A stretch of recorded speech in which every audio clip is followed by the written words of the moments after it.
आत्मा की खोज, अनंत शक्ति, आनंद और शांति, ईश्वरीय भक्ति के लिए जुड़े रहें हमारे चैनल से। आपका अपना चैनल गुरु अशोक तिवारी, लाइक और सब्सक्राइब करना ना भूलें। धन्यवाद। जय माता की, जय परशुराम। श्री गणेशाय नमः। प्रिय बंधुओं, आज का ये जो भाग हम आप लोगों की सेवा में प्रस्तुत करने जा रहे हैं, तो इसका कुछ अंश तो पुराणों से लिया गया है और कुछ अंश संत श्रुति से लिया है।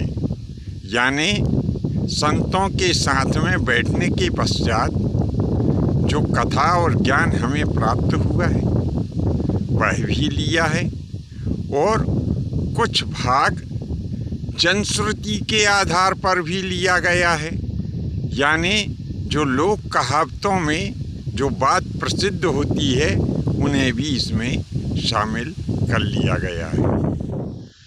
तो हम आपको बता दें कि ये जो आधुनिक भोपाल बसा हुआ है, इस भोपाल के पास में एक बड़ा ही प्राचीन गांव जिसे कि गोंदरमऊ के नाम से जानते हैं, बसा हुआ है।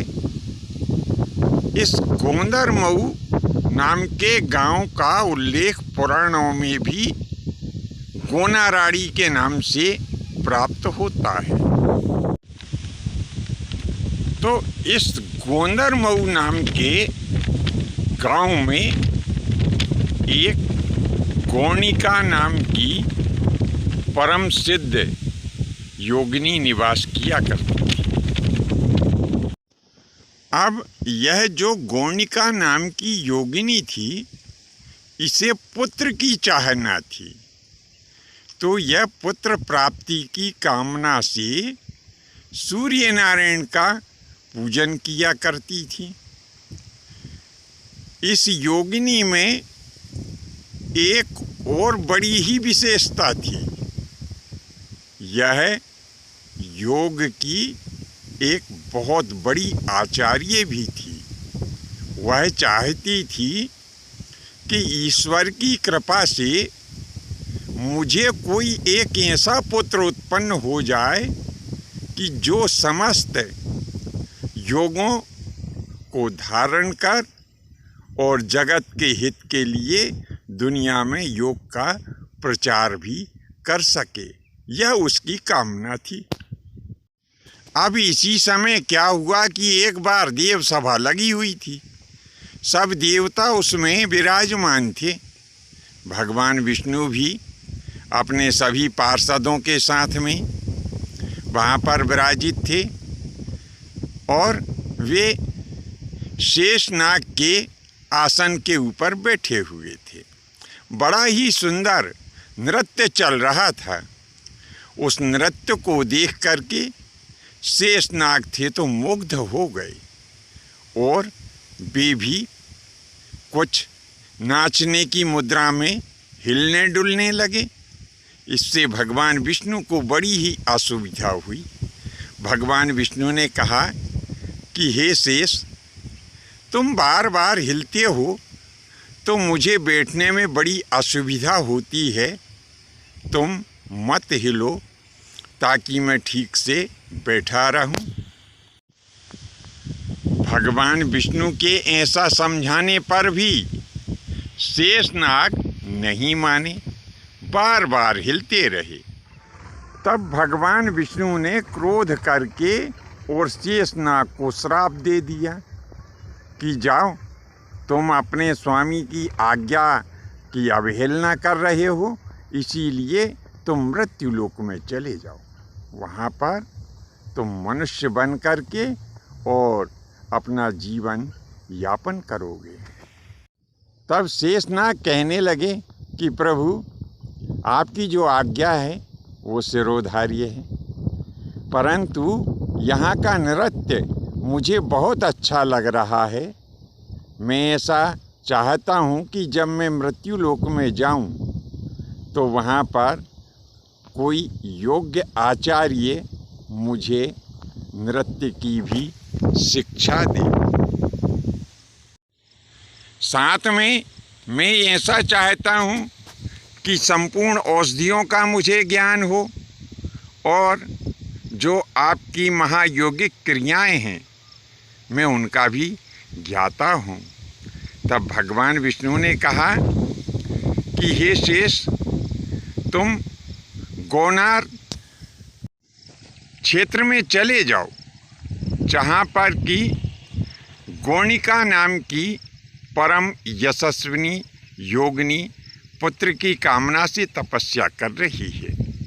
तुम वहाँ जाकर के उनका पुत्र रूप धारण करो और उनसे योग की शिक्षा ग्रहण करो।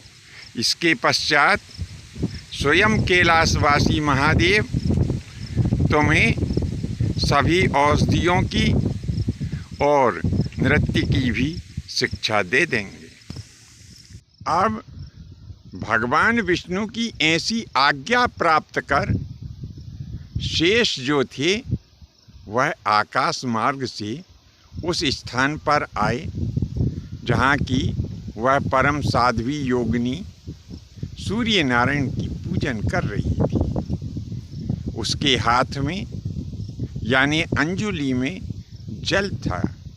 अंजुलि भर भर करके और वह सूर्य नारायण को जल अर्पित कर रही थी। शेष भगवान ने क्या किया कि छोटे से नाग का रूप धारण कर और उनकी अंजुलि में जा पहुँचे। गौणिका ने नेत्र खोल करके देखा कि कोई नाग का बच्चा उसकी अंजुलि में आ गया और थोड़ी ही देर में वह नाग का जो शिशु था वह एक मनुष्य का जो बालक होता है तो वह नाग का शिशु मनुष्य का बालक बन गया। गौणिका बड़ी प्रसन्न हुई क्योंकि वह तो चाहती थी कि कोई एक पुत्र उसे प्राप्त हो जाए।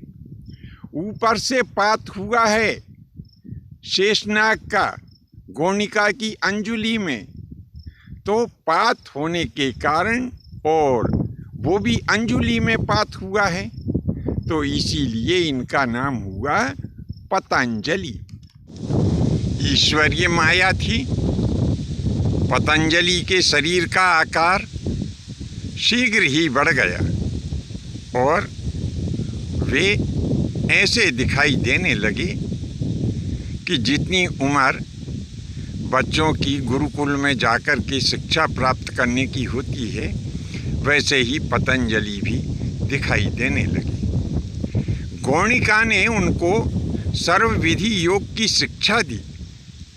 अपनी माँ से योग की शिक्षा प्राप्त करने के बाद पतंजलि इस गौनार्द यानी गोंदरमऊ नाम के गांव का त्याग करके मगध चले गए।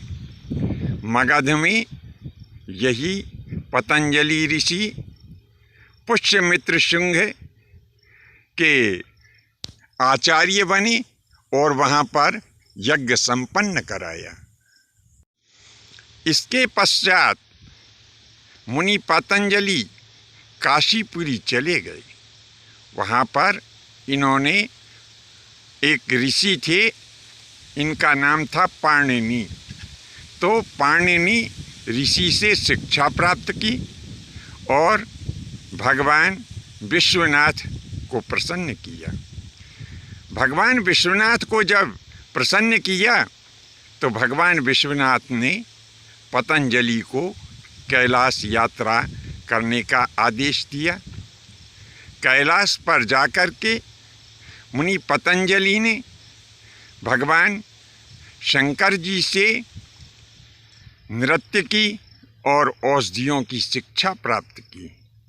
इसके पश्चात वे बद्रिका आश्रम की यात्रा करते हुए और नर्मदा के तट पर आ गए। कहते हैं कि यही पतंजलि मुनि जो थे वे नरसिंहपुर जिले में स्थित जो साकल घाट है वहाँ पर एक गुफा में जाकर के और तपस्या करने लगे। जब बहुत समय तपस्या में व्यतीत हो गया और वर्ष पे वर्ष निकलते गए, तब इस भारत भूमि में शंकराचार्य का जन्म हुआ। शंकराचार्य योग्य गुरु चाहते थे कि कोई ऐसा योग्य गुरु मिले जो उन्हें संपूर्ण प्रकार की शिक्षा प्रदान कर सके।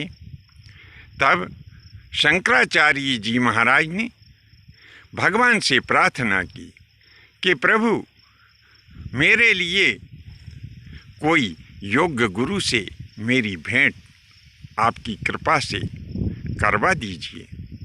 तब गुरु शंकराचार्य जी महाराज को भगवान ने प्रेरणा दी कि जाओ नर्मदा के तट पर गुफा के भीतर पतंजलि नाम के मुनि अनेक वर्षों से समाधिस्थ हैं।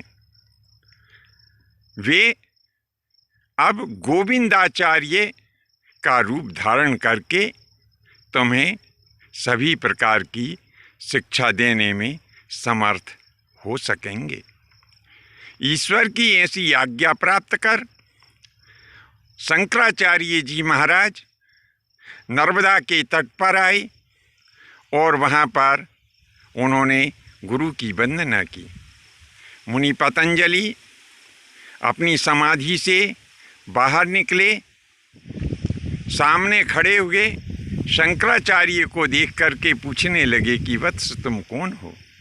उसी समय उस गुफा में व्यास आदि अन्य ऋषिगण भी वहाँ पहुँचे।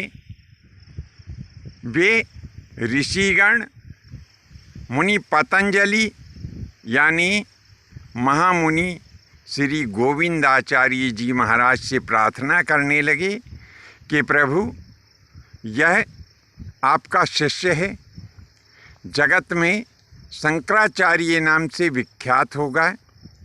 आपसे प्रार्थना है कि आपके पास में जो दिव्य ज्ञान है वह सभी ज्ञान इसे प्रदान करने का कष्ट करें। तो बंधुओं, इस प्रकार से शंकराचार्य जी महाराज ने भोपाल के निकट स्थित गोंदरमऊ नाम के गांव में प्रकट हुए पतंजलि मुनि, जो कि बाद में गोविंदाचार्य के नाम से विख्यात हुए, उनसे ही ज्ञान प्राप्त किया था। आपको यह जानकारी कैसी लगी नीचे कमेंट्स बॉक्स में अवश्य लिखें। धन्यवाद। जय माता की, जय परशुराम जी की।